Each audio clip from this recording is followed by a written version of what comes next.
Wine is a $300 billion global industry where one person's opinion can make fortunes or break them. That's because of this man, Robert Parker, and his newsletter, The Wine Advocate. For 3 decades, he dominated as the world's most influential wine critic. Now Parker's protege is building an empire of his own. Antonio Galloni runs Vinous. Antonio, tell me, what are you trying to build at Vinous?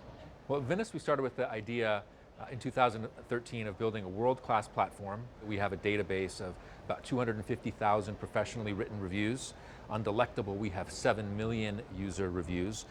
Through Delectable, we also have a partnership with Whole Foods and several other partnerships that we can't announce just yet. And when you put that all together, what we have is something that no other company in our space can even come close to. Do you think of yourself as the next Parker?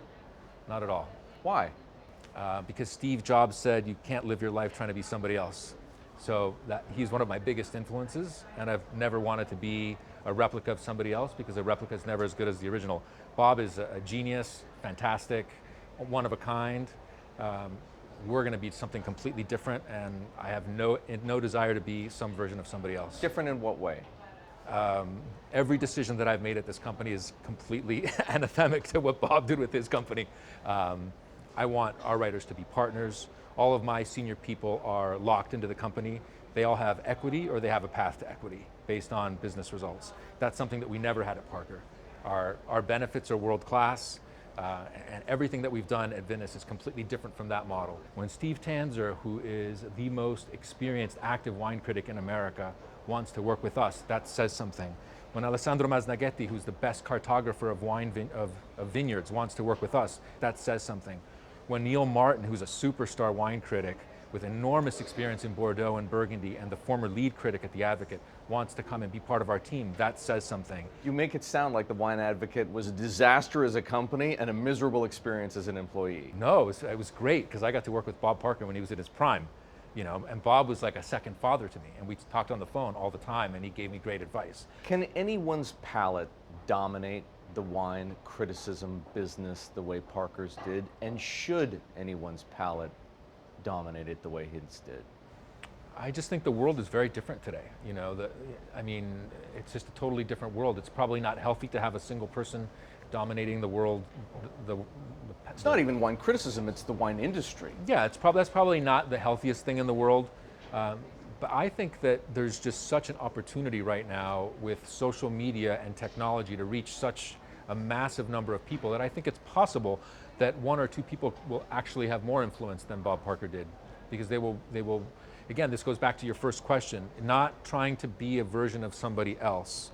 You see this in sports all the time. It's like, oh, well, nobody will ever beat this record. And then somebody comes along, it's like tennis, Pete Sampras. Nobody's ever going to win as many Grand Slams. Now you have 2 guys who are ahead of that and 1 knocking on the door.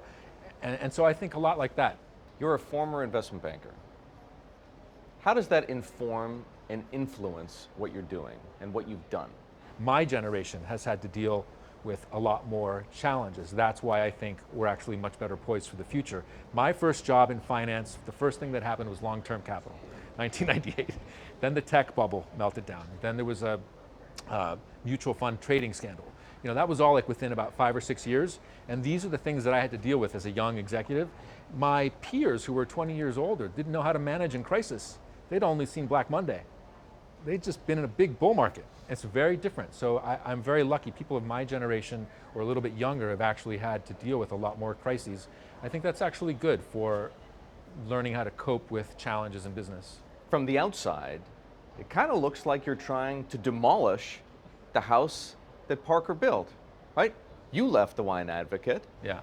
You merged with one of his chief rivals. Yeah. And you just hired his successor, Neil Martin. Mm-hmm. So are you?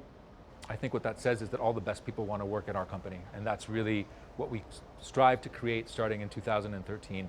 We wanted to create a world-class company that would attract the best-in-class talent, and not just on the content side, on the technology side, on the digital side, our office, and at every level what we're trying to, we only hire superstars, and we're looking for those superstars.